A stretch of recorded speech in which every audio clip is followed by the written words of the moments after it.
Hello and welcome to the RGVSports.com podcast. We are back for another year and excited to preview the 2018 Rio Grande Valley High School football season. We are just going to get right into the meat of the show. Guys, who is your number one team in the Valley entering the new season? So we'll start with you. I still believe it's Vela. Nate, who you got? The Cats of the Saber. Okay, 2 for 2. And Nathaniel, who are you taking? How do you spell Mission Veterans? How do you spell it? It's a podcast. You don't need to spell it. I'm taking Mission Veterans too. So we are split, and that's actually going to be something we discussed pretty heavily because our top 10 vote was split many different ways in terms of who's the number one team. We have a lot of parity in the Valley this season, or at least that's our perception coming into the year. So we have a lot to talk about. We are going to aim to break down every team on this preview show, but first let me introduce the cast of characters who's going to be doing that. Guys, tell the listeners, the viewers, the readers eventually, who you are and what you cover. Let's start with Nathaniel Mata. You put your name on the sheet first. I cover 36A football, volleyball, everything in between. But yeah, it'll be 36A, so that's McAllen, La Jolla, Mission, schools, minus Palmview, PSJ North, and High. So it should be a fun district. Yeah, with some redistricting, we'll have to break that down too. Yeah. It's changed our beat coverage a little bit too. So who do you got? 31-6A in the sub 5A schools. And Nate. I've got both 5A districts, 16 5A Division 1 and 16 5A Division 2. Great. So like I said, we're going to go through every team in the Valley, at least every team in the Upper Valley. We're going to be a little light on 32-6A of this show, but throughout the year I'll have guests from the Brownsville Herald and the Valley Morning Star to get everybody up to speed on what those teams are up to. So this will be a one-time thing where you might not have that insight, but we'll do the best that we can. We've covered them and we're familiar with them. So what we're going to do, we're going to have 2 shows each week. You'll usually get a preview show on Tuesday night or about this time Wednesday if everything doesn't go according to plan, and then we will be back on Saturday, maybe in the afternoon, maybe in the evening, just to recap you on all the action of that week, get you up to speed on everything that happened in Valley High School football. To find all that content each week, we recommend that you subscribe to the podcast on iTunes. That's the easiest way to have it right to your phone, mobile device, whatever you're listening to podcasts on. And you can catch us on Periscope and Facebook Live, where we're live right now. And we welcome any and all comments you have. We got people monitoring that, and they'll feed us your questions and comments throughout the show. And of course, you can follow us on Twitter at RGV Sports or on Facebook at RGVSports.com. So like we hinted at the top of the show, the top team discussion is an appropriate way to open the show this year because it is more open than we've ever seen in my time here. We had 5 different teams receive first place votes in our preseason poll. So to start off, Edinburgh Vela came away number 1. They had 78 points with 2 first place votes. Mission Veterans was right behind with 3 first place votes. Is actually ahead of Vela, but they had 76 points, so they're 2 points shy of the number 1 spot. And then McAllen Memorial was just 1 point shy of that with 75. They got 2 first place votes, and San Benito got another first place vote for 69 total points. So the top 4 teams were separated by 9 points, which is really 1 vote if you think about it, out of a poll of, I believe, 9 writers. So, guys, let's talk about this a little bit. The team that came out number 1 is Edinburgh Vela. So, will you cover them? What do they do well? Why were they the number 1 pick to start the year? I think it's the fact that they do just about everything well and just the depth that they provide. They're very deep at every position. I was out at their scrimmage, and their young kids are better than most kids starting, or most teams starting unit. So I just they have so many kids coming through the pipeline. They have so many bodies to throw at teams, and they're just elite at a lot of different positions. So then, Mission Veterans being number 2, Nate. These are your guys. What do we need to know about them? Landry Gilpin, Mikey Garcia, AJ Gonzaque, Joey Garcia, Jazz Vallejo, and probably some more. But those are the main 5 guys coming back from last year's team. Landry Gilpin, all-area player of the year. We know who he is. Mikey Garcia, our all-area newcomer of the year. The offense alone is going to be the main attraction for Mission Veterans, and that's what we've come to expect over the last 9-10 seasons under head coach David Gilpin. So they're going to score a lot of points, and it's going to be fun covering them again. And it sounds like it should be a very explosive passing game, which has been the key to their offense. And for McAllen Memorial, the number 3 team, explosive offense, but not as much passing. What do we need to know about McAllen Memorial? Yeah, definitely not as much passing when you have a running back like Campbell Spates. He's just going to be a junior this year, which is kind of impressive considering he's already rushed for, I think it's like 3,000 yards in the first 2 seasons being in high school. The offensive line is something that kind of is a question mark, but they've always had good offensive lines. Their offensive line coach, Robbie Hasso, he was a former offensive lineman himself under Bill Littleton. So if the offensive line is of the same mold they've been for the last, 16 years under Littleton. They'll be running the ball well. Sean Scugan is also explosive at the quarterback position, running the ball. He threw the ball a lot in one game for 4 touchdowns. He said that might be a once-in-a-lifetime thing, but he does have an arm. He does have targets to throw to, so if they want to throw, they can, but of course running is their bread and butter, and they should be pretty good at that again. Now, San Benito, we mentioned, also got a first-place vote, and the argument there probably has a lot to do with the fact that they were the number 1 team most of last year, and I think in a lot of people's eyes, maybe not unanimously, still finished the season as the number 1 team. So for all the turnover they go through, maybe they get to start the season number 1 as a result. And then Los Fresnos got a first-place vote. They ended up number 6 in our poll with 37 total points. Some people didn't even vote for them at all. But the argument for them, I think, is pretty simple, that they've been to the third round every year under Coach Patrick Brown, and that's 2 seasons running, and maybe his third year will be just as good, if not better. So we'll be able to talk more about those teams when we get our friends from the Valley Morning Star and the Brownsville Herald on, and we'll talk about the rest of the top 10, which I can run down for you now. Brownsville Hannah is number 5. We talked about Los Fresnos at 6. Sharyland High is number 7. Weslaco East is number 8. PSJ High is number 9, and Harlingen High is number 10. So rather than get into any of that stuff now, we can just move into the district previews. We'll cover all of those teams as we go. So let's start at the top with District 36A.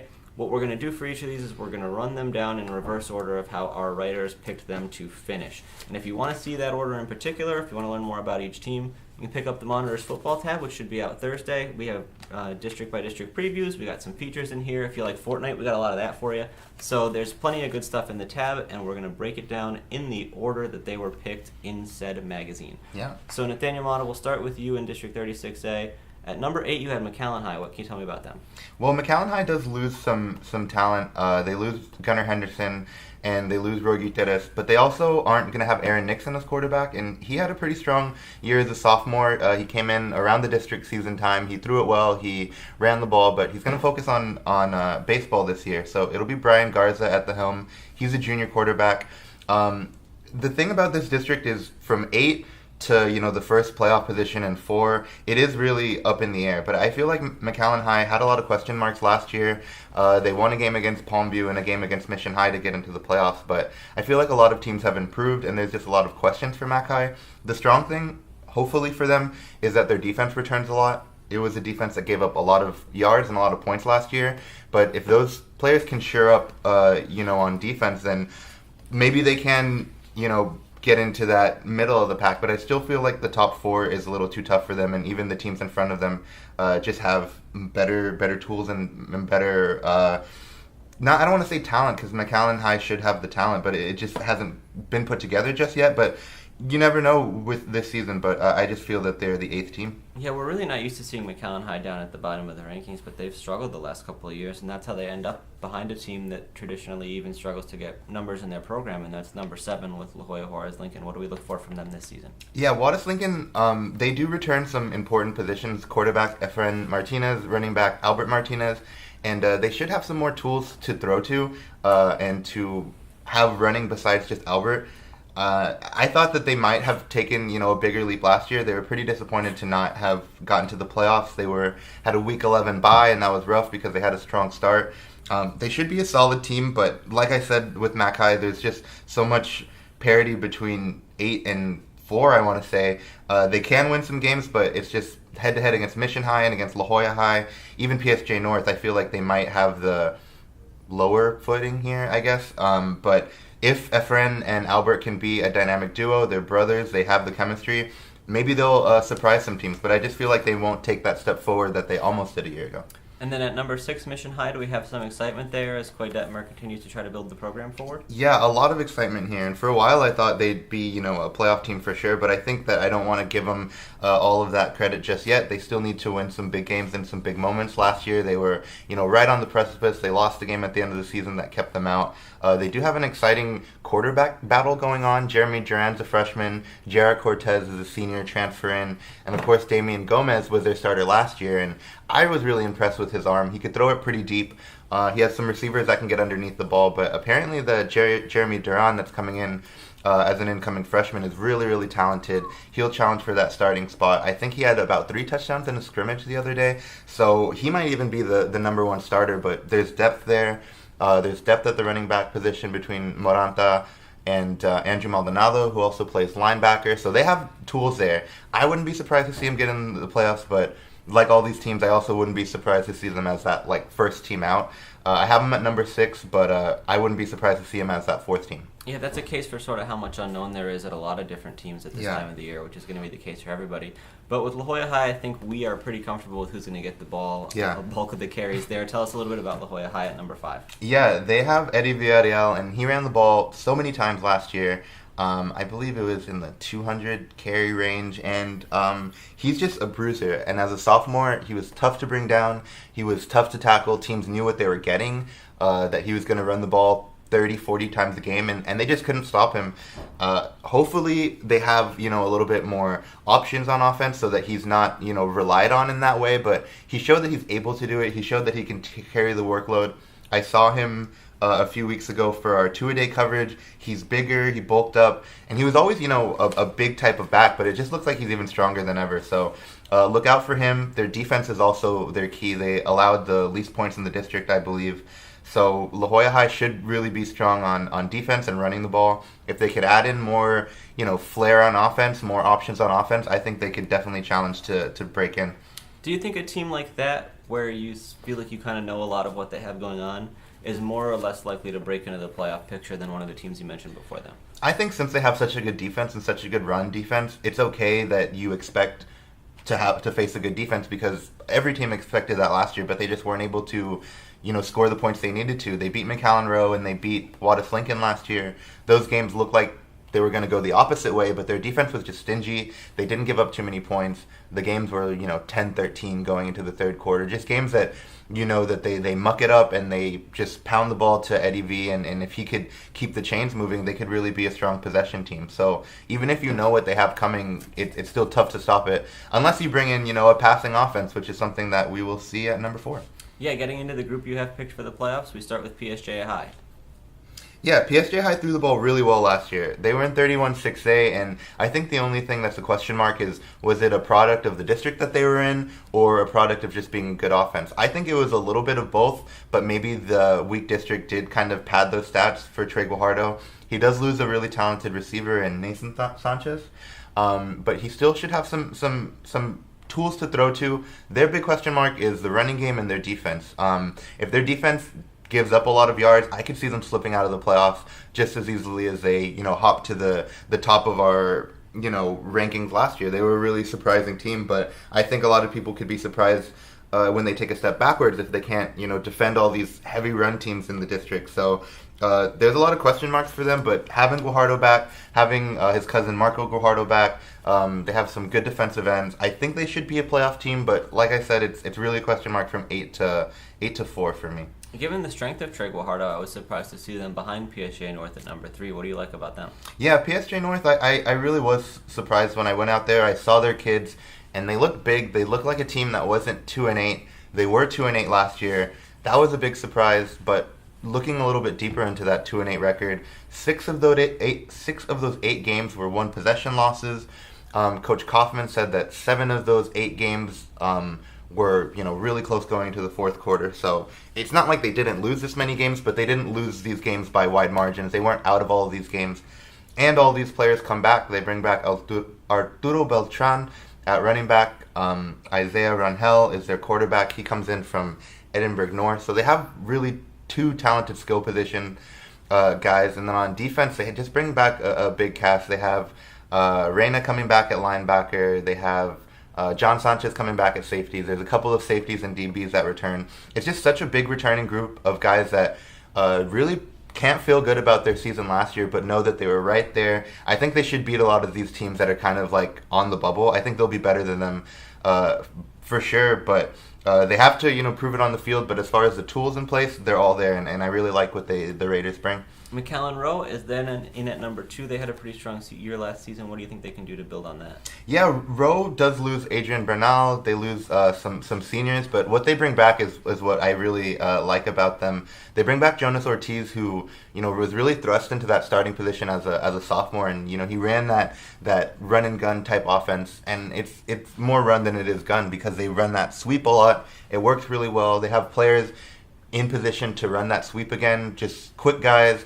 they have like 4 or 5 of them that are just ready to be the wide receiver, get the ball in the backfield, or even go downfield. They also have a really interesting running back in Lalo Bosquez. He comes from the defensive side of the ball. He was a linebacker, he was a defensive end, and now he's just like a big running back who should be able to push his way around, bruise his way for yards. Kind of the same mold as Eddie V, but older and bigger because he'll be a senior this season. I like what they bring in the running game and on offense. Their defense should be strong again. Josiah Alonso is their middle linebacker. He's only a junior, so the players that are in key positions played a lot as sophomores last year. Now they're juniors. They're bigger, and they know what they're doing. I think the level of athlete at Roe is really noticeable because they have a lot of quick skill guys. McAllen's a big city with a lot of talent, and between the 3 high schools, there's always a lot of talent. I just like how Roe's offense works. Do you see a district title challenger from that group of teams you just mentioned in the 4 through 2 spots? No, I don't. So McAllen Memorial looks like they're going to reign supreme again. What can you say about the Mustangs that we didn't cover at the top of the show? It's just tough to see a team being able to stop the run game, even if they are scoring a lot of points. Like just seeing the game between Roe and Memorial, or even North or High with Memorial, even if they're scoring a lot of points, I think Memorial won't get stopped, and when they need to make the stops, I think they will. Even though they only return 2 on defense, it seems like that should be red flags and alarms. But the guys they bring back, Michael Morales and Axel Hernandez, really learned under their best defense in a while. Memorial always has really strong sub-varsities, from freshman light to freshman dark to the kids at Cathy that come in from middle school. It's always just the next crop of guys. It doesn't really matter what their names are because the system is so good, the coaching is so good, the workout program is good. It just whatever they're doing it well, and they've done it for years and years. It's been 4 years in a row that they've won the district title, and I don't think they've lost a district game in 3 or 4 of those years. So to expect someone to challenge, maybe, but to actually overtake them, I just don't see it happening this year. Yeah, it seems like every year they win all of their district games pretty convincingly. So yeah. We'll see if that form holds here. It would be fun to see, a game where they don't win, and it's like, whoa, what's going to happen? But just to say, oh, it's going to be these guys that beat them, I just don't see it happening. Moving over to District 31 6A, Saul, this is your guys, this is your coverage area. And we start with your number 7 team, Dunn North. This is a team with a new coach, and it seemed like an interesting option at quarterback from what you were telling me during the preseason. Yeah, they installed a conversion from defensive end. His name is Jesus Lagunes, and his brother is also defensive end, which is kind of funny. The thing about Dunn North is obviously they're struggling a little bit with numbers. That's just kind of the situation that they're in. They don't quite get out as many kids as they want to. I know they were waiting for some kids to show up on the first day of school. It's always tough to compete at the 6A level when you're battling with numbers. But I do like what Marshall has done. He's already, Joe Marshall, who came over from Edcal Chelsea last year, he's now coaching at Dunn North. He's installed a new system, and he's trying to build the thing from the ground up. I think he's made a lot of the right steps. Obviously, it's going to be a tough road. Dunn North wasn't necessarily... they weren't in this situation to succeed, given they've never made the playoffs, and they went 1-9 last year. But I like what he's doing, and I like the coaches that he's brought in, and I think that they're on the right path. He described this year as a learning year and a growing year, and their goal right now is to one day be recognized as champions. And obviously there's some seniors and juniors in that group who may not get the chance to do that, but I think some of the younger guys are truly starting to believe that that's a possibility with Marshall at the helm. Edinburgh Economides is number 6, and they have a little bit more stability, at least from a coaching standpoint, but still seem to be near the bottom of your rankings. What do you look for from them? Absolutely. Well, the biggest thing with the Economides is they lose their all-district wide receiver, Pete Segura. He was just capable of doing everything. They spread him out wide, and he could catch the deep ball. He could catch the quick routes. He, as the returner, he did a lot. They also lost 2 backs from last year. Gabriel Ornelas was one. I believe they only return 1 out of their top 4 rushers. So it's just kind of, plug and play. They're trying to replace a lot of different things. The good thing about Economides is they have quarterback Albert Guerra back for his senior year. He's a talented kid. Unfortunately, it sounds like he's going to be day-to-day coming into this weekend. So we'll see if he plays tomorrow against PSG Southwest. But, moving forward, they expect him to be healthy for the rest of the year. He's a very talented kid, and a kid who's shown the ability to pass at a young age, coming into the offense pretty new as I believe he played as a sophomore, played most of last year as a junior.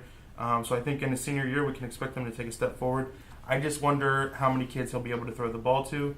They're a little, thin at the receiver position. I know they've converted one of their all-district defensive backs, Rolando Alviso, to a wide receiver. They're going to use him basically all over the field. He's going to go both ways. He's going to do a little running back too, but he's very talented, and I think he could make a difference in their passing game. So we go from a first-year coach to an eighth-year coach at Economides to another first-year coach at Edinburgh North with Damian Gonzalez. What do you expect him to bring in his first season? Well, the story, with Damian Gonzalez, it's no secret. It's offensive line play. He was the offensive line coach at Edinburgh North for years under the current ECISD AD, Roy Garza, who was a longtime coach at Edinburgh North. He got his start as an O-line coach. He formed some of the really stalwart Edinburgh North lines of years past that got them to the playoffs and really provided a push for them up front. Gonzalez then became the offensive coordinator at Edinburgh North. I believe it was a year or two he was in that position. Last couple of years he's been coaching baseball only. He's been the head baseball coach at Edinburgh North. But coming over into football season this year, man, he's got those kids fired up. He's got them bought in. Obviously, real devastating what happened in the offseason. They lost several kids to transfers out of the programs, and kids who would have been very integral pieces to the team this year had they stuck around. But with that being said, the kids there, they've embraced that. They've used that to put a chip on their shoulder, and they say, the kids that are with us here now, we know we're bought in and we're sticking together. And I think that the first year may be a little tough for Coach Gonzalez as he finds his feet a little bit. But I think that the groundwork is solid. Obviously, the offensive line is huge. They've got multiple backs they're going to be able to shuffle in and out to get a strong ground game going with that offensive line push. At quarterback, they have Max Aguilar. He actually played a decent amount last year. I believe he got in 6 games and won some big games down the stretch for them. He's not necessarily the flashiest of passers, but what he is he's safe and he gets the job done. It's just the little things for him, picking up the quick reads and stuff like that. But he's getting there, and I think he can be a very good quarterback in this district.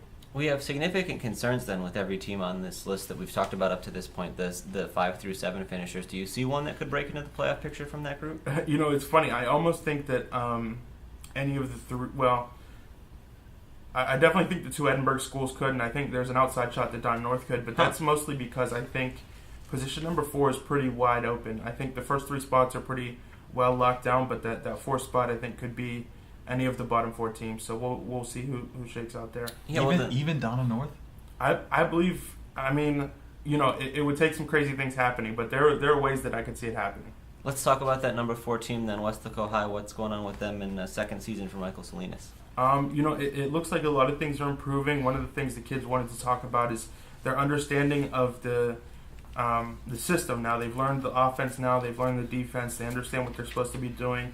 And what that allows Salinas to do is add in some wrinkles. And, we know with his years at Vela that he was able to add in wrinkles at the last minute and, change up game plans and do quick little things that really threw the opponents off. And, I think we're going to see more of that from Weslaco High this year. They've got a talented quarterback in Jacob Cavazos who'll be running the offense for them. And then they have a pair of running backs in Peyton Knab and I'm blanking on the other kid's name. I'll get it for you in just a sec. But they're going to be able to run well with that. Coronado, right? Coronado. And they have a strong offensive line to go with that. I think Weslaco's biggest asset is their strong defensive line. They have pretty much everyone coming back from that defensive line, bolstered by Seth Sanchez, Benito Juarez. It's a really strong line that is going to be able to shut down opposing run offenses and also get some pressure on quarterbacks around the district. So I think, I think they're going to be improved from last year, and I think that they have the real potential to be a playoff threat in this district. It seems like there's a step up then as we move to number 3, which is Edinburgh High. They were perhaps for some people a surprising playoff team last year. Probably going to be more of the same for them this year in terms of what they're running and how they're getting it done? Yeah, I believe so. I believe that this year could be really big for Edinburgh High. It's year 3 under Coach J.J. Leha. He has a lot of 3-year starters on that team who have been with him since he took over the program. The kids are really buying in right now. He made a move moving Coach Guerrero to the wide receivers coach. He's a coach who is big on the basketball team, and they have a lot of basketball guys at skill positions across the team. So having him there with that familiarity really helps. Obviously, Herlin Benavides is the big back coming back. He had 1,600 yards last year, 17 touchdowns. A lot of people don't realize this, but that's not too dissimilar from what Campbell Spates did last year. So obviously in a district where you're going against Edinburgh Vela last year, you're going against PSG High and their strong defense last year, PSG North. That was no easy yards that he got. He was banging pretty hard in there, but he was a breakout back. And we saw a kid by the name of Eric Cano. He was a sophomore last year. He'll be entering his junior year this year, and he was a great complementary piece to Hernan Benavides, and I think we expect even more from him this year. He said he's been really working hard to get faster. His hands are getting better. I think he's going to be a very versatile weapon in that offense. And then moving on to number 2, a team we've seen pretty consistently at the top of a lot of predictions and a lot of end-of-season results over the last couple of years is Weslaco East. They lose a lot of their top guys, but it seems like they have a lot of other pieces back who can make a big difference for them. Absolutely. I have no doubt that their defense is going to be, if not one of the best defenses in the Valley. Obviously, All-State linebacker Freddie Cardenas in the middle there. All-State defensive lineman Jacob Bonda up front. And then back, a guy who could be All-State this year, Ramsey Vasquez, playing at safety. They also have Hector Muniz back there at safety.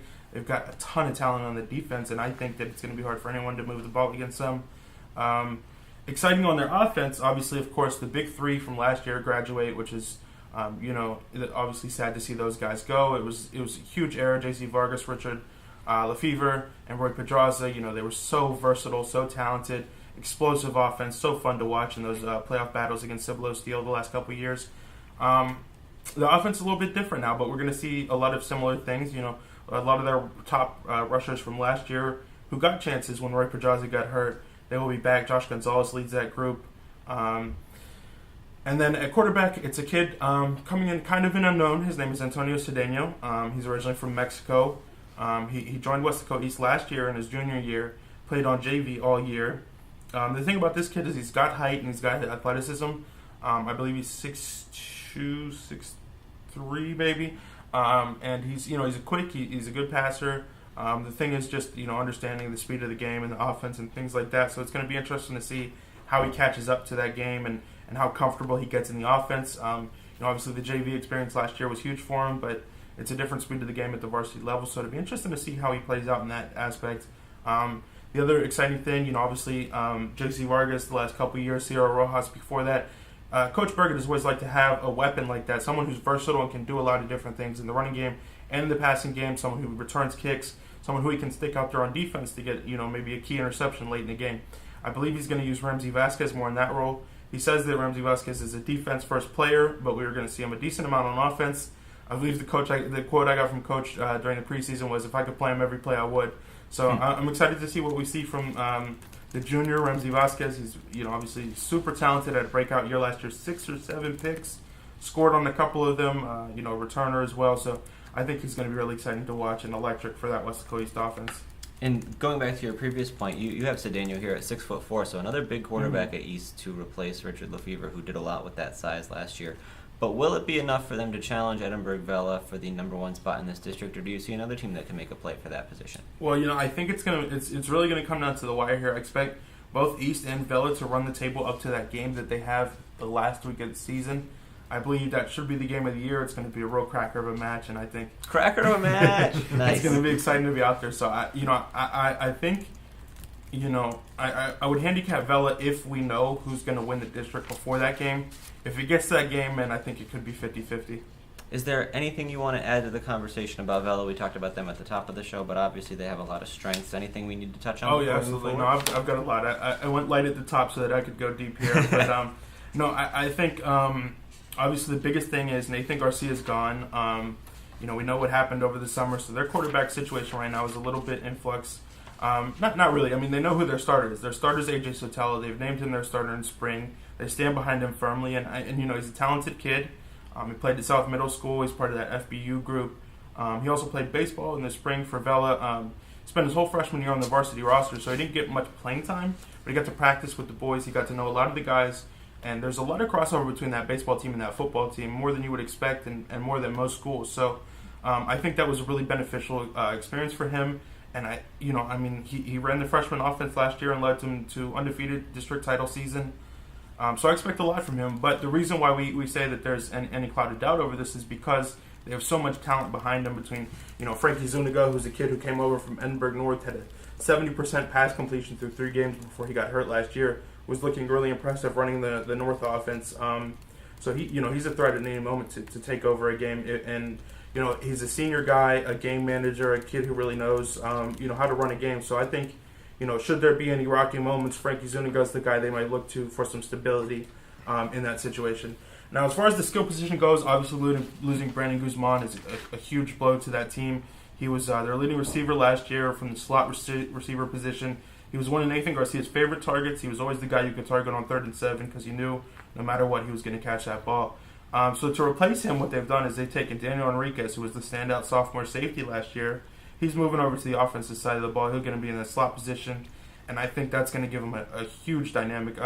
Kotisso, I know you saw him play a game last year, and he went off for like two punt returns, maybe a kick return, an interception return, something like that. Everything. He had an interception as well. Mm-hmm. Yeah, he's an insane kid. He's got athletic ability out of this world, and the thing that makes him really special is his quickness and his cuts in and out of the when he's face to face with a defender. He just cuts so quickly before the defender has time to react, and once he turns those jets on, he's gone. And then they get Christian Flores, who's transferring in from Edinburgh North. He played at Vela in his sophomore year, so it's exciting to see him return to the team that he was once at. He's a talented rusher, ran for 1,200 yards and 13 touchdowns last year for Edinburgh North. And he put up 1,000 yards in his sophomore season while sharing the backfield with, the infamous Robert Guerra, who was the lead rusher there for Vela during their last couple of years under Mike Salinas. Christian Flores is a great compliment to Aaron Alvarez, who's coming back as their leading rusher who's returning. Alvarez is in his senior year. He's a bruising back, but like I wrote in a couple different things this offseason, he's also super quick, and it's funny because these two guys kind of have archetypes, but I think it's wrong to assume that they're just one-dimensional backs. They can both do a little bit of everything. So that rushing attack is going to be dangerous. And then on the defense, we know what to expect from Vela. Their defensive line is going to be strong. They have Sergio Carzeles back, who's a senior leader on that defensive line.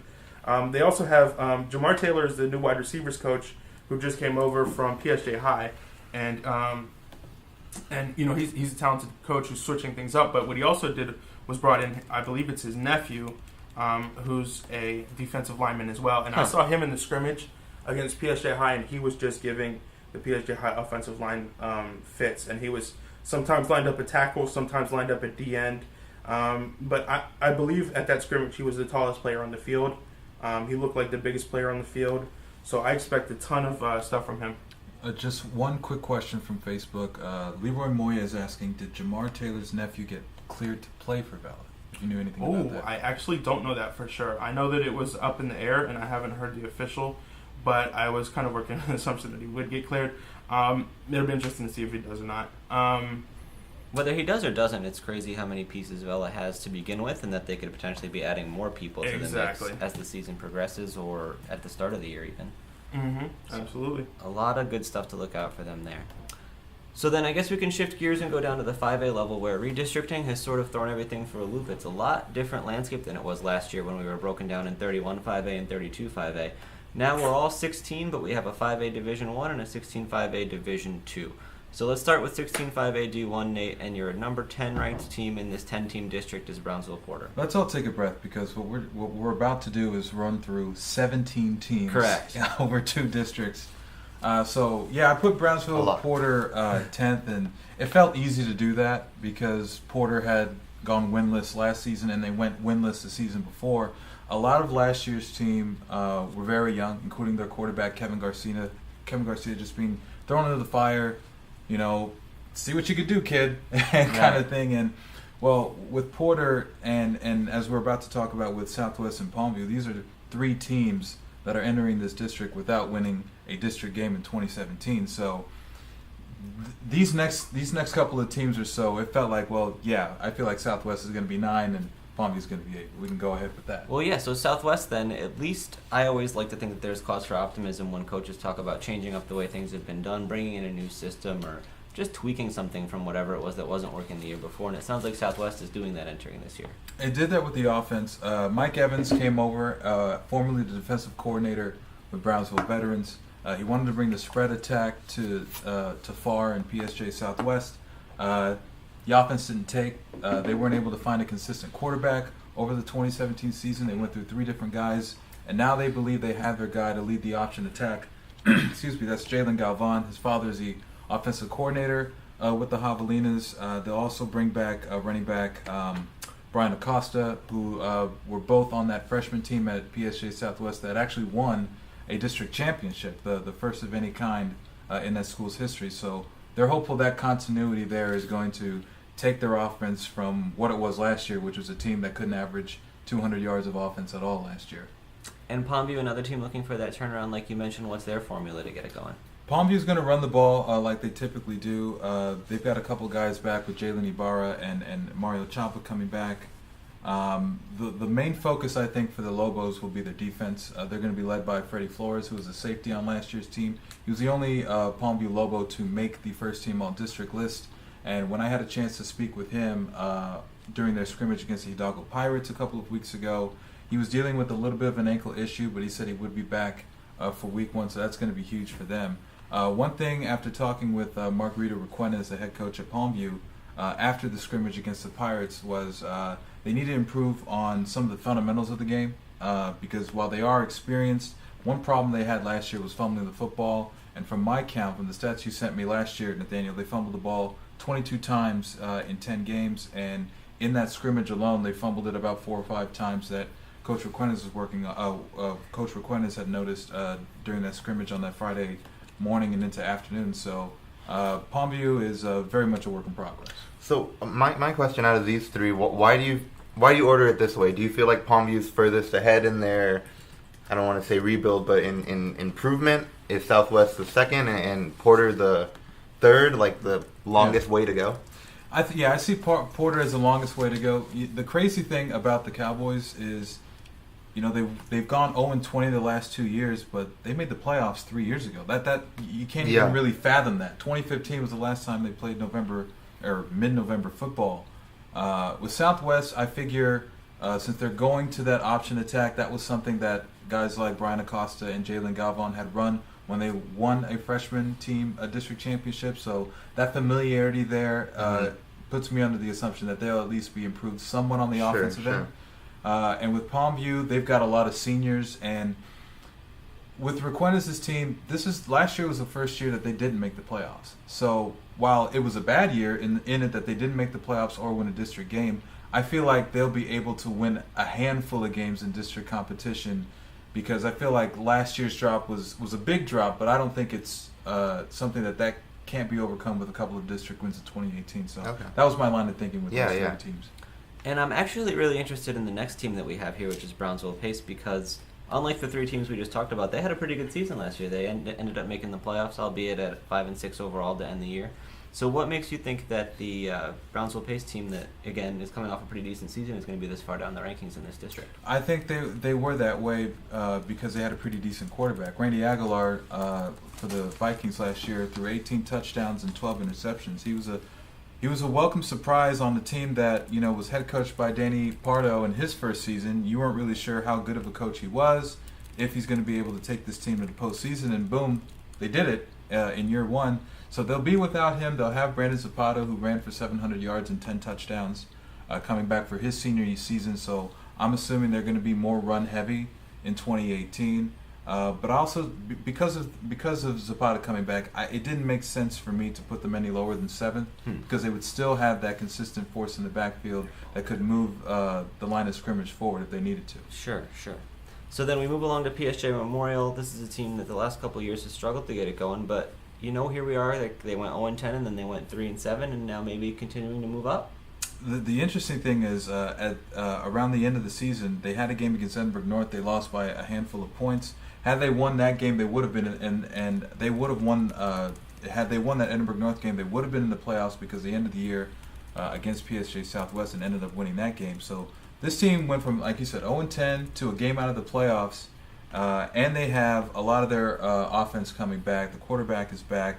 Joaquin Sanchez is coming back for his senior season. He ran for 1,000 yards a season ago. And they also have folks in their defense like Gabriel Perez, who had 4 sacks last season and was really a force on that defensive line for the Wolverines. And so PSG Memorial, I feel like, is on the way up enough, and I think they'll definitely, I know we're about to get to it in a little bit, but I think they have an outside shot at breaking into that last spot in District 16 5A Division 1.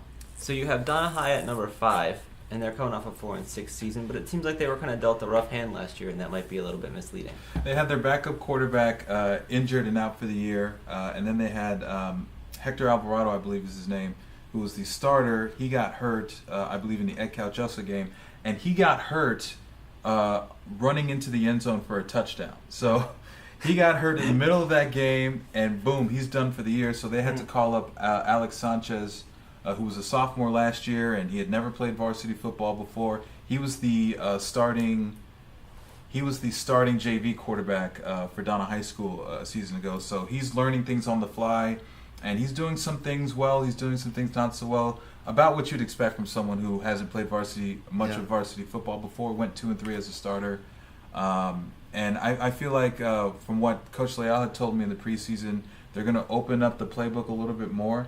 They're going to, instead of giving him like the basic concepts, they're going to be a little bit more complex with what he has to learn. And he's going to have two pretty good receivers to do it. Daniel Nino, who also went through his own set of injuries. He had a knee injury. I believe it was a meniscus injury, and then he broke his foot in another place later on in the season. Gosh. But he led the team in touchdown receptions. He had 5 of them, and then they returned another senior in Eddie Villarreal, who we might have a story on coming up in Thursday's paper. Hey, keep an eye out. But this is what Donna has on the offensive side. They bring back J.P. Sandoval, who we did a story on last year. He's a 4-year starter at linebacker. He's the quarterback of the defense. He knows what's going on. Donna Hyde, like PSJ Memorial, wasn't ready to quite put them in the top 4, but I feel like they have enough to challenge our number 4 team.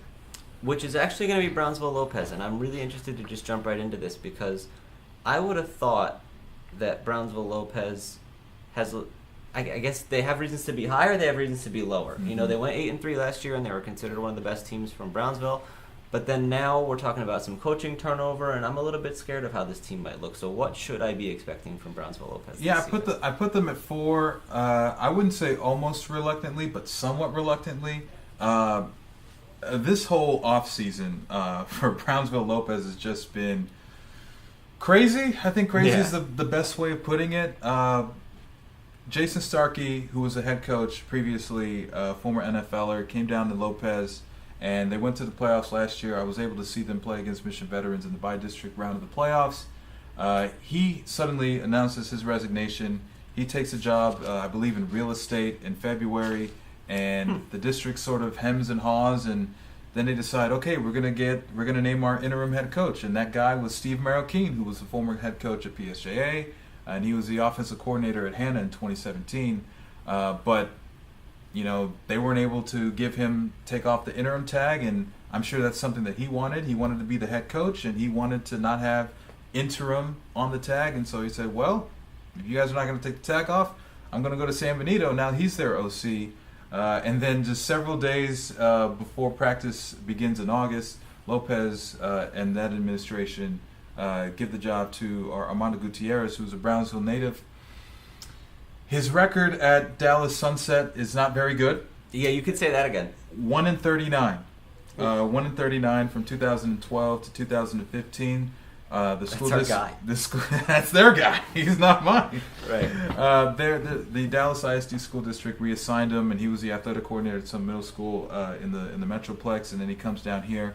So I think the advantage he'll have is that there's already a staff in place. He doesn't have to go out and find guys 2 weeks before before they have to scrimmage. So that's an advantage that they'll have. But as far as the team's concerned, Marco Solis is their quarterback. He's not there anymore. Jose Echavarria, who they called Chevy, which I just love that nickname. That, yeah. He's no longer on the team. He ran the ball. He caught the ball. He punted the ball. I was going to say, you killed it in soccer. He was a great soccer player. He was so good. So that's a big piece that's gone. But they have a lot on the defense coming back, and so I'm basically relying on their defense, much like last year. That kept them in a lot of those games, and remember we looked up and it was, well, Lopez is 4-0, 5-0. We couldn't really believe it, but I feel like something like that is going to happen again with the Lopez Lobos, and I feel like, okay, well, we'll put them at number 4. Yeah, we joke about Gutierrez and the 1-39 record, but you never know what he was working with in Dallas, and that's obviously a tough place to win games. So we'll have to give him the benefit of the doubt until we see what happens this year. Now, also interesting to me is number 3. We have Rio Grande City here, and you're projecting them to make their first playoff appearance since 2013 after they've been very, very close in recent years. Y'all, I have not learned my lesson because I ranked Rio Grande City as the number 3 team last year going in, and they did not make the playoffs. I put them 3rd, and I put Mission Veterans 4th, and Mission Vets, of course, I see. ended up going on to winning a share of the district championship. It's good of you to admit that. You know, I'm glad. So I was like, well, I guess Rio Grande City, here they are 3. They're just going to do this again. But with the Rattlers, they've got 8 returners coming back on offense. One of those guys who isn't coming back is Jason Perez. He threw for over 1,700 yards last year. Didn't turn over the balls. We're talking about 69.5% completion percentage.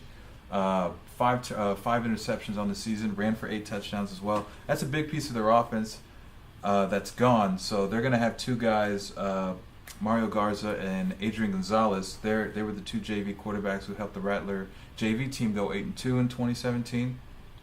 Their offensive line, they got a lot of those guys coming back, although Jerry De La Cruz, a player that I interviewed for our Rio Grande City preview earlier this week, he was already dealing with a leg issue. When I was at practice, he was wearing a brace on his leg, but I guess after their scrimmage against La Jolla on Friday, he tweeted out a picture with what do you call it? He was at the doctor's office. He tweeted out an X-ray type thing. And so it looks like he's going to be out for the foreseeable future. He's going to be a big part of their offensive line, as is Zanko Payan, who saw some time at the varsity level as a sophomore last year as well. So you're telling me your pick is already falling apart? We just That's hope what I'm hearing. We just hope that they can stay together. You know, enough of them staying together, staying healthy. That's going to be the big key for Rio Grande City. I feel a little more steady about number 2 team here, which is Brownsville Veterans. Although I guess they have a lot of turnover too. What are we looking for from them? Well, the thing about Brownsville Veterans is they always have athletes, and they'll have plenty of that. Gustavo Vasquez, whom we probably gushed about. That's our guy, yeah, for Gustavo sure. Vasquez more than any other Brownsville athlete on this podcast. Well, and he watched the show, so that helps. Exactly. Note to any athlete out there, if you watch the show, you're going to get a lot of love. And for all we know, Gustavo's watching right now. True. He probably is. So, Brownsville Vets, they have athletes. They'll have plenty of athletes this season again. They lose Gustavo, but they gain Liam Longoria, who I believe Saul saw a little bit of in the Edinburgh Valley game. What was your overall impression of Liam in that little bit you saw him? He's a different quarterback than Gustavo Vasquez. He has a different skill set. Seems like maybe a little bit more of a pocket passer. So it'll be interesting to see how accurate he can be with his passes. And they definitely have the guys to do it. They have a kid named Maston who had a really good year last season. Their defense is their defense. You're not going to argue with that. David Cantu has done a tremendous job in 6 years on the job with Brownsville Veterans, and that's probably the team that will have the best chance at challenging our number 1 team in 16-5A Division 1. Well, you said the best chance of challenging our number 1 team, but I don't see anybody challenging our number 1 team. This is like, having run down this list, it feels to me like McCallum Memorial levels of dominance could be coming this season for our number 1 team in this district, which is Mission Veterans. What can you tell me about them that we didn't cover at the top? Well, I'll just say this. The thing about a 10-team district, since none of us have seen anything like this before, is crazy things can happen. Ridiculous things can happen. There'll be a lot more Thursday night games with, Mission schools going to Brownsville coming over here. So there will be a lot more short weeks. There's definitely going to be a shorter non-district schedule for everybody involved. So we could see some interesting looking district records by the time we get to late October and early November. But Mission Veterans, that offense is so much fun to watch. And I think the one thing that they don't get enough credit for as a team is their defense. Mm-hmm. In 2016, this was a team, I don't remember the entire total defense numbers, but they were awful. They were just not good. They were giving up well over 300. I know they were giving up well over 350 yards a game, a bunch of points per game. A lot of credit deserves to be given to Simon Mendoza, defensive coordinator at Mission Veterans. They really turned things around last year. They were a little bit young because you had guys like Joey Garcia who played as a sophomore, and that defense was not very good. And Jazz Vallejo, who was also another sophomore on that 2016 team that wasn't very good on the defensive side. They did a lot of maturing over that offseason and certainly during this offseason as well. I think the one area that is going to be their strongest is their secondary. last year they had a lot of seniors in terms of Aaron Fernandez, who had an ACL injury 2 years ago, and he missed the last of their 2016 games. And Giovanni Grimaldo, they're both gone. But in their place, you've got senior Artie Flores, who is actually the son of one of Coach Gilpin's former athletes from Mission High School. So that just goes to show you how old Coach Gilpin is. He's just been around for 170 years. So and getting it done every step of the way. Every step of the way. Artie Flores has been really impressive in Coach Gilpin's eyes, as well as Gus Garza and Elias Delgado, who stepped in for Giovanni Grimaldo when he got hurt towards the end of the regular season. He stepped up huge for the Patriots towards the end of 2017, and those three guys are all going to be seniors, and they're going to be in that secondary, and that's the one thing that you can't count out with Mission Veterans. Their secondary is going to be right there at the line of scrimmage, and they're going to bring you down. Now, Nate, like you said, you had to catch your breath a little bit before we started because we have 17 teams. And before we get to the next group of Division II, it might be a good time to take some questions from Twitch chat. What do they have going on over there? All right, first of all, we always got to give a shout-out to one of our favorite viewers, Crystal Fire. And he checked in to say, look at Greg looking like a whole new person with that beard. Oh, it's better than it was a couple weeks ago. And then Eddie J checked in, and I think this is really interesting. He said, it feels like there's a race for the best scoreboard in the Valley. Massive screens being put up lately. Brownsville, I know, put up a new screen. Hidalgo did in Sherryland. Mythical land of Sherry, yes. And then last year we also saw Harlingen, RGC, and McAllen put up their scoreboards as well. So And McAllen just got a new field sponsor again. It feels like it changes every year, and now it's TQ Fan Field or something. hey, What happened to Fred's Pharmacy? It was Fred's Pharmacy, it was Mick's Pharmacy, and now it is TQ Fan Field. DQ seems a little more stable. Yeah. I'm down. Wait, is it like Can we get free ice DKR Memorial Stadium, or is like No, it's McAllen Veterans Memorial Stadium, and then it's like the field at, I guess. Field has a sponsor, stadium is to the vets. Interesting. Wow. Oh, shout out to Efren and Albert Martinez in here. I hope you are learning at the same time, but thanks for being here. I appreciate it. It's cool. Schools for fools. Anything else we got? We've been pretty active today. A lot of let's go this and let's go that. Hi, Mom. Oh, there you Yes.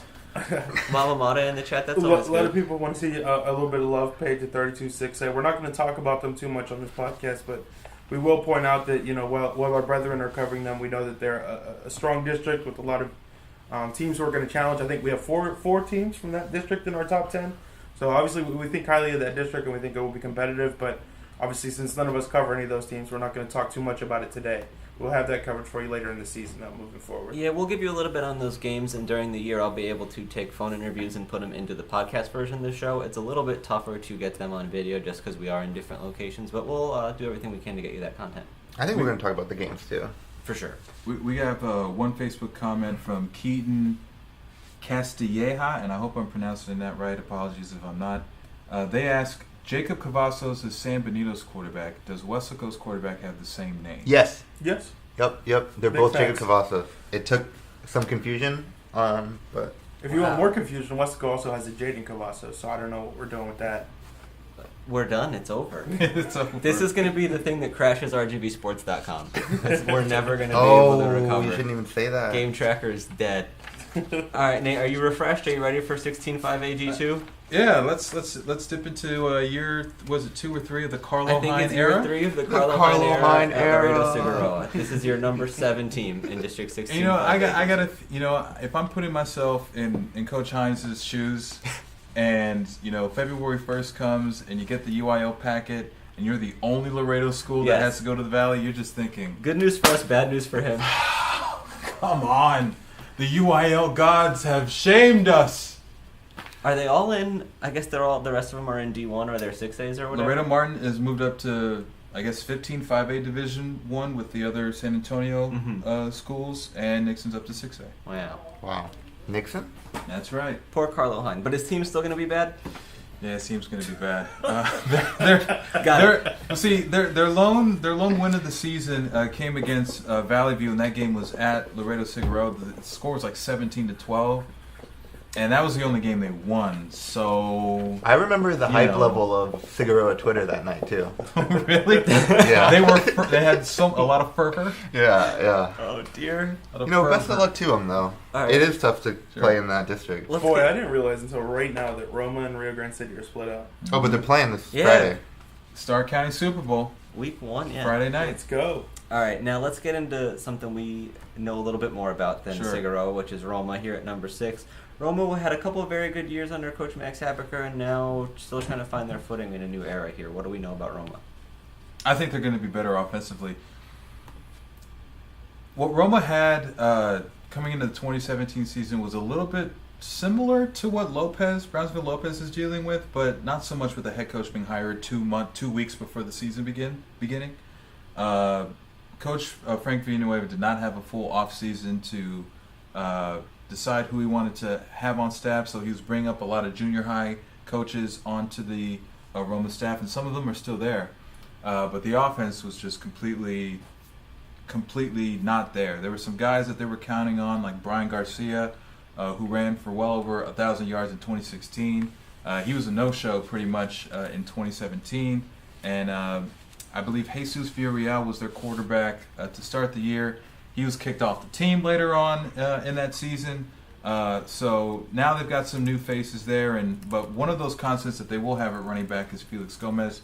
He ran for 900 yards as a sophomore, backing up Brian Garcia in 2016, and he only ran for just over 450. So there was just a lack of continuity. The offensive line wasn't where it needed to be. It was a big reason why Villanueva brought over David Porras, who was formerly on the Valley View staff, and they hired Mario Arce, who was the former head coach at Zapata, to work on that offensive line. So I think that offense is going to be a little bit better. The running teams that Roma has produced in recent years that has gotten them that playoff success, I think that offense will look a little bit better in 2018. Now, Valley View is a team that I'm very used to sort of brushing off when it comes to football. Mm-hmm. But last year you spent a lot of time sticking up for them, kind of singing their praises, and it seems like there's some optimism heading into another new season. Look, they won 3 games last year. It doesn't sound like a lot, but in the context of Valley View, their best season was in 2012. They went 6-4 that year. They didn't make the playoffs, but 6 wins, that's the most that they've had in their school's history. Last year's 3-win season was the most wins in a season since that 6-win year in 2012. So they're on the way up. It's a slow build. They've got 2 new coordinators because Richie Valdez was the OC at Valley View. He's now the Edinburgh North baseball coach and secondary coach up there too. Secondary coach with the Cougars as well on the football team. And as I mentioned, David Porras was the DC at Valley View, and he's now the OC at Roma. But they bring in a couple of familiar faces in Coach Esquivel's mind. Pete Martinez is the son of the Mercedes track coach. Yeah, I was going to say that sounds familiar. But he made sure to tell me that he's not a junior because he has a different middle name as his dad. Oh, I've always wondered about this rule. Yeah. Okay, so that's confirmed. The name has to be the same, exactly, middle, last, Everything. and then you get the junior, the I don't second, think and it's the a third. hard rule, though, right? Yeah, it I is. think you can kind of do Can whatever you just want. call your son Junior if it doesn't have the same name? I think you could be named suppose you junior could. too. Holy. Let's keep going. This is going to hurt me. But I think Valley View, their strong part is their defense because they were in that hellish district with Rio Grande City and Pioneer and Cherryland and Mission Veterans. They have all these really good quarterbacks, and they only allowed 941 yards passing in 10 games last season. That's really hard to do, to keep all those quarterbacks down under 250 yards like they were able to do. So they'll be strong again. Armando Ayala is back. They do lose David Torres, who had like 24 sacks in 2017, but they still have a really strong defense. That'll be their calling card again. Absolutely. All right, so do you see them potentially challenging for a playoff spot, or do you think Roma might make a move for it? What do you envision? I say Valley View more than Roma. The big thing with Valley View is, while I think they're on a higher step than Roma, Valley View's offense was dictated by the running game with Brandon Gonzalez, and I didn't see him out at practice the one day that I went there, and he was. We did a story on him last year at Valley View, and who's going to be running the football when Simon Fernandez is handing the ball off. So that's the biggest question I have with them. But getting into the top 4, not quite yet. Right. Now, because the team we have there is a team I'm used to seeing a little bit higher in rankings like these, and that's Mercedes. But I guess they have a lot of new faces to get acclimated to their system this year. Yeah, Mercedes, especially at quarterback. Israel Alegria, he was their 7-on-7 starting quarterback throughout the summer. They weren't able to qualify for the state tournament, or were they? I don't believe they were. They got to the championship game, but they lost to Edcouch, didn't they? That sounds right to me, yeah. And he's been dealing with a little bit of with a few injuries. He was out for their scrimmage against Mission High, but Coach Adame assured me that he will be back for their opener on Saturday against Edinburgh North. Running the ball, that's the one thing that Coach Adame Jr. has stressed that's what we're going to do a little bit more of. They've got Alex Ramos, they've got Sonny Vela, and perhaps they might have some more, depending on whether or not some transfers go through or not. Which, by the way, the word of this offseason has definitely been the word transfer. A lot of that going on. Transfer. And in fact, you know what? We can talk about the next team on this list potentially. Edcouch also at number 3. They might have been hit by that a little bit too. We don't have 100% official confirmation on everyone that transferred, if they've transferred, but they are going to be hurting a little bit more than expected. This was a team, coming through the system, the pipeline at Edcouch that, folks really believed and saw that this team could go 2, 3, 4 rounds deep in the playoffs, and for whatever reason, can't divulge any particular people, because we've had multiple people contact me and say, hey, this is going on, this is happening, but it doesn't appear that it appears that some of the kids at Edcouch are not responding in the way that perhaps the coaches want them to respond, and what the hope is that they cut that out pretty much. Sure. But they'll definitely have a tough task in week 1. Corpus Christi Veterans. That's a team that went 11-2 last season, and according to the Texas High School Coaches Association, they're the number 1 team. They're the number 1 team in the preseason in Class 5A Division 1 amongst Region 4 teams. So Edcouch is going to have their hands full, and they're probably going to have their load a little bit lighter going into it. So. But as far as that game is concerned, as far as the season goes for the Yellow Jackets, I think they still have enough talent to break into that top 4, to stay where they are with 3. I kind of went back and forth as to whether or not I want to put them 2 or put them 3. I finally settled on 3, and we'll head up our number 2 team here in a bit, right? Yeah, let's talk about the trend of busy off seasons. Sherilyn Pioneer at number 2. Right. So Jacob Rosales. It appeared that he and his family wanted to transfer into the Edinburgh Vela zone. They were denied by the DEC and the UIL State Executive Committee. So he's now back at Pioneer. And one thing that Coach Tommy Lee said was that one thing they might try to do is not necessarily put them at quarterback. They might, but they also might put him at other positions, because he is such a talented athlete. He plays baseball. He was a first-team All-District baseball player. He also ran track for the Diamondbacks as well. So, not really sure where we'll put him. We'll put them. I'm not a coach on the staff, but where they will put him, that's more of a question mark, because they seem to have their starter at least through week 1 with Eddie Marburger. He appears to be the guy going up against Harlingen this week, and so will they have a 2-quarterback system? Will they put Jacob Rosales at a different area on the field? That remains to be seen. But the thing with Pioneer is they have the talent to be pretty good. They're just all sophomores, more or less. Right. So they need to get older, and they need to get better. But as of right now, they're young pups, and I don't think they're going to win a district championship like they did a couple years ago. Is Tommy Lee bringing anything different to the table that's taken over as head coach? Well, it's pretty much the same staff. Everyone that was there under Jason Wheeler, who has since left town, the offense is going to be the same. The staff is going to be the same. The defense is going to be the same. Secondary coaches are the same. Associate head coach is the same. So it's not going to be much of a difference from what the kids experienced last year coming into this year. And so it sounds like you don't feel like anybody can challenge the number 1 team here, which is Sherilyn High. And I actually want to start this conversation with Edgar Longoria. When we set out for our football tab to name our 10 players to watch this season, guys like Landry Gilpin and Campbell Spates immediately come to mind. And Longoria was sort of in that second tier, but then when you take a look at the numbers, it seems like he belongs to be right up in the mix of elite Valley quarterbacks. What can you tell us about him, and what do you expect from him this season? I think, like Landry Gilpin, it's not to say that maybe he's not as good as Landry Gilpin. He's still very good in his own right. But as far as dual threat quarterbacks go, I think he is the next best quarterback on this side of the valley, next to Landry Gilpin. Edgar Longoria, when we talk about the Snakeskin Classic a year ago, barn burner of a game, 56-49. Rattlers won that game. Edgar Longoria ran for 5 touchdowns. That doesn't happen unless you know what you're doing, and you're knowing when to tuck it and run and find open space to get to the end zone. So he is as skilled, I believe, a passer as he is a runner, and that's just really hard to find nowadays in the Valley. So, I guess that about wraps it up for this district. Anything else you want to touch on before we move forward? I think I'll have a sip of water now. Good. Yes, you earned it. You absolutely earned it. So then that's all the big districts, all 6A and 5A for the Upper Valley. But Saul, I want to give you a chance to talk about some of our smaller schools. Yes. Anything you have on Gruya, Hidalgo, Progreso, or La Villa, the floor is yours. All right. I'll try not to take up too much time. Dylan Salinas, the GOAT for Gruya. He's coming back, and he's going to tear it up this year.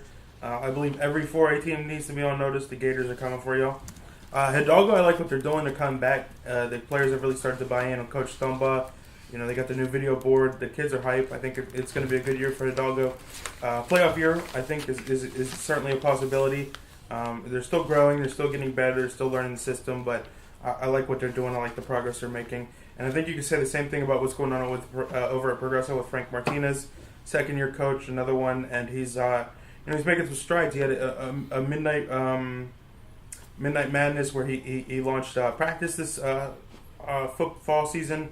And he got a lot of support from the community. A lot of the players were really hyped about it. It was a good night for the Red Ants overall, and I think that's pretty big for that program. La Villa, they just got a new field as well. They're installing turf. That's a team. Always numbers are always going to be a fight, but I think after last year and everything that happened with Zach Gomez coming in and rejuvenating that community and creating some excitement around the program, I think this year they're going to try and follow up. Ray Felix is back at quarterback again after. He made that sacrifice last year when Gomez came in and moved to running back so that Gomez could run the offense. Well, it's his offense again now, and he's going to have his brother to throw to, and I think he can do some special things for La Villa in that district. Oh, and just one other note for Progreso, they haven't made the playoffs since 1990. They're in a 4-team district this year, so they're in the playoffs, breaking what I believe to be the longest streak in the Valley of non-playoff contention. So that's exciting for them. Early congratulations to them then. Okay, so we have already covered a lot of ground here, talked about pretty much every team that we cover, but we do want to cut out some time to make more of a traditional Week 1 preview, but we're going to skip to just the best games. Everybody, what do you guys want to highlight? So you can start first. Pick a game this week that we should talk about. Yeah, I don't know that, I think it's the best game to watch this week, but I won't be able to watch it. I don't even know if I'll be able to read about it. But it's San Benito at Corpus Christi, Cal Allen. Obviously, the Greyhounds lost. Eric Retta, Harper, Trevino. I think it's going to be interesting to see what they look like and going up against one of the strongest teams in the state, bar none. I think it could be really, really exciting to watch that game and just get an idea of what the Greyhounds are going to look like this year and how realistic a challenger they'll be for that number 1 spot in the Valley. I was very interested to look at the AP poll and see that Cal Allen did not crack the top 10 in 5A to open the season. Usually they're right in that mix. I think they were like 11th or 12th if you look at the points. But maybe this is a more beatable Cal Allen team than usual, but that's still a very tall order for San Benito. Well, shout out to Phil Danaher getting inducted to the RGV Sports Hall of Fame. Yeah. And now running up against a Valley team in Week 1, that's good synergy there. He does say he loves playing Valley schools. Yeah, because he wins all the time. There you go. Nate, what are you looking at this week? Pioneer at Harlingen High. I know I touched on Pioneer and where they're going to put Jacob Rosales at, but that Pioneer team is really young. But then you add in Harlingen. When you think of the Cardinals, they're one of the strongest programs that to perform in postseason play from the Valley. And Harlingen went 5-5 last year, missing the playoffs for the first time since 1999. Which, when you think about that, that's a long time. Yeah, long time. I was 5 years old. I'm sure Hanson was big in 1999, but not now, of course. Got him. But Harlingen, to me, is another unknown because was that 5-5 season an aberration? Will they be back at their usual excellence? Will Pioneer,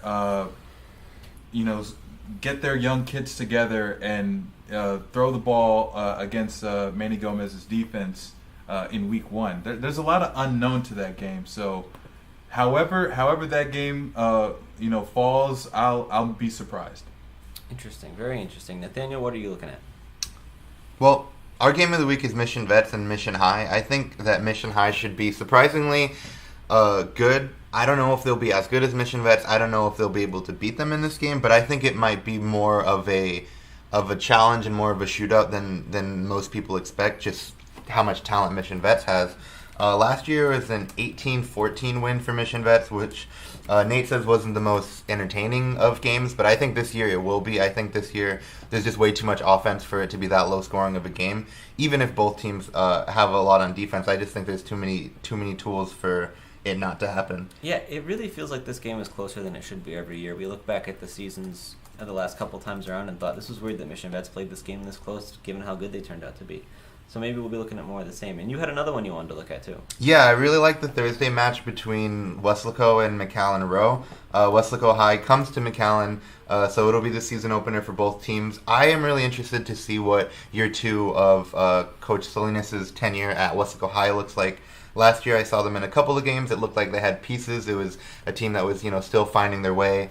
And I think they probably have found their way a little bit more than a year ago, and it'll be a good challenge for Row, who has some question marks on the offensive line. They'll be going against a strong defensive line from Weslaco High, so it should be a fun game on Thursday at McAllen Veterans Stadium. If you go strictly by our top 10, McAllen Memorial at Brownsville-Hanna is the most interesting game, obviously, because that doesn't factor in out-of-valley schools, of course, but Brownsville-Hanna at number 5 and McAllen Memorial at number 3. It's an early test for both. What do you expect from McAllen Memorial in this matchup? Yeah, in talking to Littleton during my preview of their team, he was really excited about this game just because last year Hannah had a surprisingly good season, and all year we were wondering, when was this going to come down? When were they going to come down to earth? Against Vela, they had quite a match, quite a game in the bi-district round, I believe. Yeah, so they bring back a lot. I think McAllen Memorial should have a good offense, but Hannah had a strong defense last year, so it should be a good test for the two teams to see where they stand, if the offense is that good for the Mustangs and if the defense is that good for the Eagles. I would say if you look at Brownsville Pace at Cherryland High, a matchup of two playoff teams on paper, but Cherryland High we seem pretty comfortable with in this one. Oh yeah. Okay, and then Weslaco East versus Manor. What are we looking for from this matchup? Yeah, I'm really excited about this. Manor, as I believe it's pronounced. Are you sure? Yes, is a team from up in the Austin area. Whoa, why? Listen, man, I just know. Where's the why? It's a manner of speaking. Yeah, it's a Manor. There you go. This is just a. All right. So yeah, they're an Austin area team. I think they're closer to Round Rock a little bit. And they're in the tough district. Last year they went 5-6, I believe. So just under 500. Not the greatest year. But of course, the reason Weslaco is just playing them is because they bring that size and that speed. They have like multiple receivers who are over 6'5". Every linebacker they have is 6'4", 6'5". They got 6'7" guys coming off the end, D rushers. They got linemen who are 6'7". So it's just about facing that size, facing that speed, going up against that real life action. Weslaco likes to prepare for what they expect to be a long playoff run come the postseason. So this is a great way for them to start off the season. They're playing in Alamo Stadium in San Antonio, kind of meeting halfway. And I just think it should be an exciting early test for Weslaco East and a chance to see what they're really about. If we have any others we want to touch on, now is your time. All right, Real Hondo Wallace Lincoln. It was a great game last year. Wallace Lincoln needed 15 points in the fourth quarter to come back and win. It might not be the most sexy matchups, but the Battle of Star County sounds interesting every year. La Jolla High and Palmview play each other. That game is the only non-district game for Palmview, and it's good that they got to keep that LJISD rivalry in there. Great job on the letters. Palmview is actually... Palmview's actually they've met 10 times since Palmview opened, and Palmview actually owns the all-time series 7-3, which I wasn't exactly ready to see that, but there it is. I feel like La Jolla High was really hit hard at the beginning of that 2008-9 three-way split. Yeah, so Palmview beat La Jolla every year from 2009 through 2014. Wow. And the Coyotes are back in a big way, so that should be a fun one. Okay, so those are all the games that we expect to be close. Now it's time to talk about the games we don't expect to be close. It is the Lock of the Week segment. Now, for those of you who are new to the show, the way it works is every week you pick a team to win a game. It's that simple. Hopefully you get it right and you stay alive. Otherwise, you take a loss. And basically last year the rule was pretty simple. You can only pick the same team to win once. And that was honestly too easy. So what we're going to do this year is we're going to say you can only pick a team to lose once as well. So we're going to start running out of teams in the middle of the season potentially, but that will just make it more and more challenging for us. So let's take a look at the picks for this week. Who wants to start us off? Anybody have something in mind already? Let's go with Nate. You went 12-2 last year, which is respectable. Who do you got this week? How did that happen? I wish I could take what I did with the upset picks and translate it to all the picks that we have to make, because last year I was in the crapper, you know. You know what? It's a new season. Everybody's 0-0. Yeah. So this week I'm going with Donna High over Donna North in the battle of the place, battle of the battle of Benny. Okay, good. Battle of Benny. Battle of Benny. Big fan of Battle of Benny. So, this is a game that Donna High has dominated in the 3 or 4 years that this game has gone on since the Chiefs opened their campus in 2013, 2014. So I expect this dominance to continue for Donna High School. Nathaniel, you were 13-1 last year, which is a pretty good mark. Who are you picking as your lock of the week for week 1? Brownsville Veterans over Brownsville Rivera. That's a pretty good pick. Any particular reason? No. I just think Just feeling it. I'm feeling it. That's what it's all about. It's, pull up from 40. Now last year, I should say, I went 14-0. I was the winner of our competition. Yay me. Hacks. This week, I am going to take Nate's Valley View Tigers to beat Hidalgo. Good choice. And so, last year, you went 5-9. It's time to redeem yourself. Who are you starting us off with? All right, I want to start really strong here, so I just have a quick question. If we lock it up and I pick against someone else's lock of the week, what does that mean? Isn't there some special rule that we have? Wow. Yeah, no, we'll have props next week. I have an idea.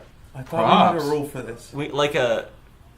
Like a bonus for going opposite somebody else? Maybe if you beat someone else, then you get to make their pick next week or something. I thought Or we you get agreed two. on that. You get like 2 wins, maybe instead of the one. We'll do. You get 2 wins and you get to make that person's pick. We'll workshop this one and come back to you with the results. I like all of that. I'm locking it up here. Give me Roll Tribe Chief Pride. Let's go. Donna North taking Roll it this year. Tribe! Let's do this! Whoa. Let's go. I like That's a good Donna one. North this week. All I think right. they got it.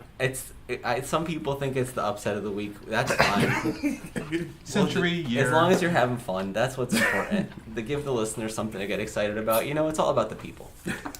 All right, guys, that was a very comprehensive show. I think we covered a lot of ground. Is there anything else you guys want to touch on before we get out of here?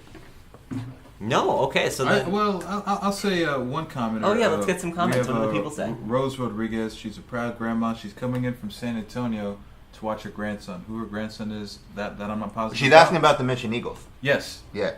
Go Mission So Eagles. she's gonna make the 3.5-hour trip from the Riverwalk to... She's coming down for a great game.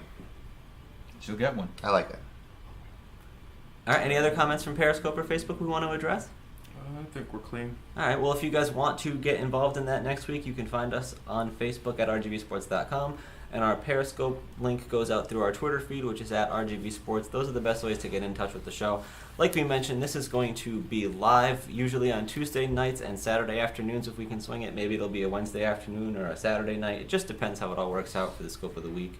And then you can get the full version of the show on iTunes if you can't be with us live. It'll also go up on RGVSports.com, where you can find a whole bunch of nice high school football coverage of everything leading up to the season.